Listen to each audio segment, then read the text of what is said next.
Football, les éléphants de Côte d'Ivoire ont battu les éperviers du Togo 2-1 en amical à Rouen en France. Le sélectionneur des Ivoiriens Jean-Louis Gasset a titularisé Wilfried Senghor, Seko Fofana, Jean-Philippe Gbamé et Wilfried Kanga Hertha Berlin avant de faire entrer après Serge Aurier, Ibrahim Sangaré, Jean-Michel Seri, Max Alain Gradel, Jean-Philippe Crasso et Christian Kwame. Quels enseignements tirez-vous de cette première rencontre des éléphants à la faveur de la fenêtre FIFA de ce mois de septembre? 27 20 21 44 48, 27 20 24 27 87 pour nous rejoindre. Sur la page Facebook de la radio Jacob Osou, je pense que les éléphants ont bien joué dans la mesure où il n'y a plus de petite équipe. Je salue également le bon retour de Seko, Gbamé et Senghor. Karidjoula Yakouba, j'écris de Boaké Air France. Je dis félicitations aux éléphants pour cette victoire. Je note le retour gagnant de Seko Fofana, par ailleurs homme du match selon moi. Je félicite également le gardien Badra qui nous a évité d'encaisser le premier but dans l'ensemble. Je note une satisfaction face à une modeste équipe togolaise. Escale à Yamoussoukro où nous retrouvons avec plaisir Ouattara Adama. Bonjour Ouat. Oui, bonjour monsieur Yamoussoukro. Comment vous allez ce matin? Oui, ça va très bien chez vous. Analyse de la rencontre, je vais bien. Bon, écoutez, cette rencontre-là, il y a vraiment des visages. Il y a vraiment des visages. Il faut dire que pour moi, il y a eu beaucoup de choses dans cette rencontre. Et cela va permettre à Gatti de prendre beaucoup de notes. Il faut le dire, M. Anja Soukrou, pour moi, je dirais, c'est déjà bon.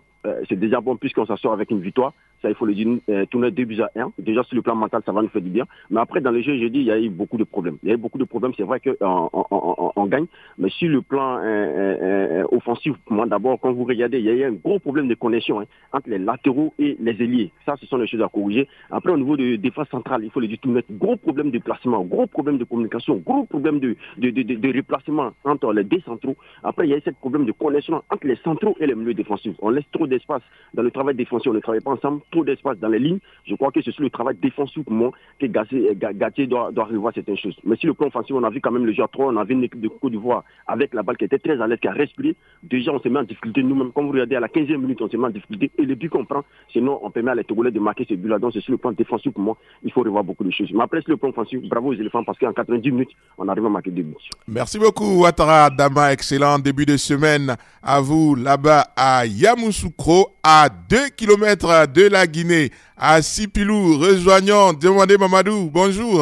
Anja Soukrou. Bonjour. Bonjour, tu es bien épaulé par 2 semaines demoiselles là. C'est un bon début de semaine. Exactement. Ouais, Clément Koulé, Ouattara Traoré. C'est ça. Je suis le plus heureux. Bon, allez-y, on vous écoute. Bravo aux éléphants. Oui. Bravo pour la rentrée des trois, de trio. Bamin, Senghor et puis Sekou. Oui. Franchement, il y avait un éléphant qui était combattu, qui mouillait le maillot, qui a mouillé le maillot. Il n'y a pas de petite équipe à football. Surtout actuellement où le coup de fier. Quand il y a un match international, ceux qui viennent là, ils veulent se faire de la part au soleil. Donc eux, ils veulent se voir pour les blancs se les recrutent. Donc il n'y a pas de match. Le Togo aussi a joué comme une grande équipe. Donc il a fallu l'expérience des éléphants pour pouvoir combattre ces enfants-là. Pas ces enfants-là. Donc j'ai dit à Gasset, franchement, bravo pour ce point de début, mais il doit soigner la défense. La défense a trop d'excès de confiance. Et quand il y a l'excès de confiance en Togo, ça nuit. Et puis maintenant le milieu aussi, fichier avec Sekou, il n'y a pas trop de proposition de balles. Donc vraiment, il faudrait que les gars fassent la haine là. Donc à jouer en collectif. D'accord. Comme un seul éléphant. La Côte d'Ivoire. Merci. Oui. Au début de semaine, la Côte d'Ivoire qui gagne et gagnera toujours avec la Côte d'Ivoire. Bonne émission à toi, dans la de la Côte d'Ivoire. Merci beaucoup, Demandé Mamadou. Excellente journée à vous là-bas et excellent début de semaine à Sipilou sur la page Facebook de la radio Memel Méagne. Je dirais que certes, les éléphants ont bien joué. Le seul bien est qu'ils ne sont pas concentrés. Ce qui n'est pas bien, c'est qu'ils ne sont pas concentrés quand ils marquent. Ils se laissent distraire. Pourtant, en football, tout est possible. Aussi, la défense n'est pas rassurante. Également sur la page Facebook de la radio Kwasi Germain Nzi, un très bon match des éléphants de Côte d'Ivoire. Je salue le bon retour de Seko Fofana avec un super but. Le petit bémol, c'est la défense qui encaisse des buts à chaque fois dans les derniers instants du match. Cela dit, la défense doit être le chantier du sélectionneur Jean-Louis Gasset. Merci et bonne émission. Il nous écrit de la belle cité de Djekanou qui va montrer son village avec la main gauche. À 9 km de Quibli, nous sommes à Nyondrou en compagnie de Momblé Aristide. Bonjour. Oui, bonjour, Anja Soukrou. Comment vous allez ce matin, Aristide? Oui, par la grâce de Dieu, je vais bien. Allez-y, quels enseignements tirez-vous de ce Côte d'Ivoire-Togo? Il faut saluer d'abord le jeune Sekou Fofana qui a signé son retour et qui nous fait vraiment ce beau but. Mais il faut dire que ce n'est pas suffisant puisque le jeu même est du tout compliqué dans le effectif des éléphants même. Ce n'est pas le jeu qui peut vraiment donner la crainte vraiment à les équipes adverses déjà. Parce que nous sommes organisateurs de la CAN. Oui. La Côte d'Ivoire doit produire du beau jeu pour faire vraiment craindre à toutes les équipes qui seront à la CAN. Oui. Mais il faut dire que ce jeu qu'on a vu contre le Togo n'est pas suffisant. Donc, il faut que l'entraîneur se mette à beaucoup travailler pour que la Côte d'Ivoire aussi produise de beaux jeux qui peut donner la vivacité dans l'équipe et puis aussi la fierté à tous les supporters pour qu'on compte sur cette équipe. D'accord. Voilà. Merci beaucoup à vous. On n'a rien eu de super. D'accord. Merci beaucoup, Momblé Aristide. Excellente journée là-bas et bon début de semaine à Nyondrou. Avec grand plaisir, je retrouve les experts de la matinale des sports. Choalio Diomandé, bonjour. Bonjour, coach Lassina Traoré. Comment allez-vous? Je vais bien et vous-même? Oui, ça va. Choalio, doit-on se satisfaire de ce 2-0 face au Togo? Allô? Choalio, Oui? doit-on se satisfaire de ce 2-0 2-1 face au Togo? Écoutez, ça reste une victoire. C'est toujours bon de gagner des matchs, de se mettre en confiance, parce que c'est dans la victoire on construit facilement. Les défaites créent le doute. Donc je pense qu'on peut se satisfaire de ce 2-1 là.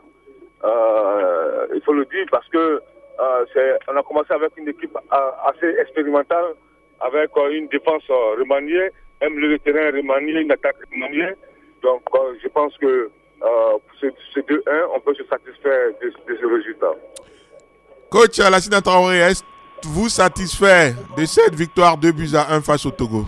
Oui, je pense que, vous voyez, lorsque vous mettez en place une équipe expérimentale, avec l'arrivée quand même des joueurs comme Kanga, Sengo, Bamé et Sekou Fofana, dans un registre bien déterminé, je crois qu'on peut se satisfaire d'un résultat, parce que le résultat même de toute rencontre, c'est la victoire.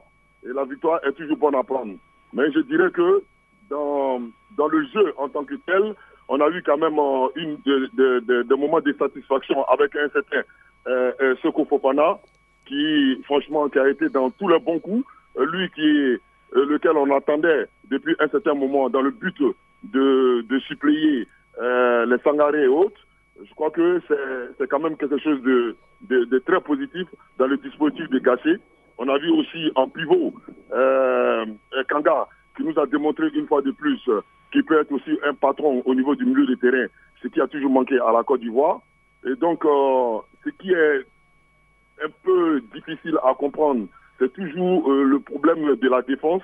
Et là, la Côte d'Ivoire, à l'image de l'égalisation de Damané, c'est quelque chose que la Côte d'Ivoire doit voir, surtout que nous organisons la CAN chez nous. Choalio, en allant en profondeur, quel décryptage faites-vous de cette troisième rencontre de Jean-Louis Gassé en tant que sélectionneur des éléphants? Écoutez, on a vu une équipe des éléphants à deux visages. Une première équipe remaniée qui a assuré avec un grand Sekou Fofana. Et puis après, il y a eu des changements qui ont été faits qui ont réduit un peu la force de cette équipe des éléphants. Mais une chose est certaine, cette équipe-là, c'est la préparation, il essaie des joueurs. Donc, je dis, ce que nous avons vu, maintenant, son plus gros chantier, forcément, ce sera la défense. Parce que là, le Togo nous a montré que défensivement, la Côte d'Ivoire a encore du boulot. L'animation défensive n'est pas vraiment au top. On on a vu sur le côté beaucoup de difficultés. Les latéraux, Sengo et Conan Juscelin, surtout Sengo, en première période, n'a pas su créer le surnom. Dans l'as, on a très souvent discuté avec Delis Simon et Kosonou qui n'étaient pas complémentaires. Si les Togolais étaient plus percutants, plus adroits, ils allaient nous faire très mal. Mais je pense qu'il y a un gros chantier, il y a un gros boulot. Il faut reconstruire une nouvelle défense. Un mot quand même rapidement, d'abord vous Choalio, sur l'avant-centre Wilfried Kanga du Hertha Berlin. Écoutez, moi je pense qu'il a de la qualité, mais il a le problème que Aller avait, c'est-à-dire qu'il n'a pas eu assez de ballons. Il est vraiment difficile de le juger sur cette mi-temps, sur ce match-là. Moi j'ai envie de le revoir. Il faut qu'on le revoie ce garçon-là contre le Cycle national de Guinée pour mieux le juger. D'accord. Coach, l'ex-avant-centre du stade Abidjan, quel regard sur Wilfried Kanga? Je dirais que Kanga était quand même à l'image, comme le Charlot l'a si bien dit, de ce que Alain avait lorsqu'il était en avant-centre. Je dirais que c'est une équipe expérimentale. Il y a quand même des connexions qui viennent au fil des rencontres, au fil des entraînements, pour beaucoup de communication. Surtout ce qui est très intéressant, c'est le fait que Seko Fofana et Kessé se propulsent vers l'avant. Et donc on a déjà le soutien d'un pivot. Et donc, ça, au fur et à mesure, avec les différentes connexions, je pense qu'on va toujours trouver le site préférentiel qui a pour fin l'avant-centre. Merci à vous, chers experts, chers internautes et auditeurs. Avec grand plaisir, on se retrouve demain matin, 7h30 dans